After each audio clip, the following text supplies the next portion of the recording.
So I want to just show you, get a little, if there's any further detailed questions, we get that in Q&A. If there's questions that get a little bit deeper, I will be sure to reach out to you as well and kind of get into the weeds with you. Happy to do that.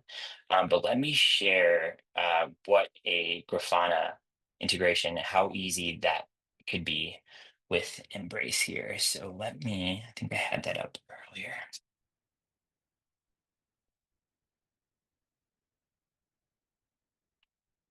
Okay. Do you see integrations, Eduardo? Yep. Cool. So we already have our Grafana cloud kind of already set up here, and that's what I'm going to show you here in the dashboard. But this is the dashboard where that we came from, essentially what I just showed you, where you had all that automatic instrumentation data kind of set up very neatly. But if you go into this integrations tab here, add data destination, you select your platform, and these are currently the ones that we are just kind of supporting like right off the bat: Chronosphere, Datadog, Elastic, Honeycomb, New Relic, Splunk, Observe.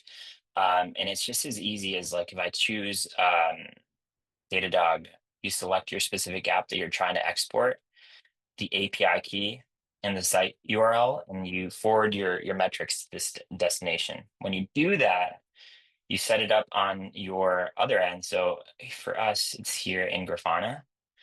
You're able, so this is just an example production app that we have as a testing uh, platform here at Embrace. And so we can set all our custom dashboards here. And if your backend or SRE or DevOps teams live in Grafana, you can then show them this data, set it up custom that is going to give you the data that you need and want.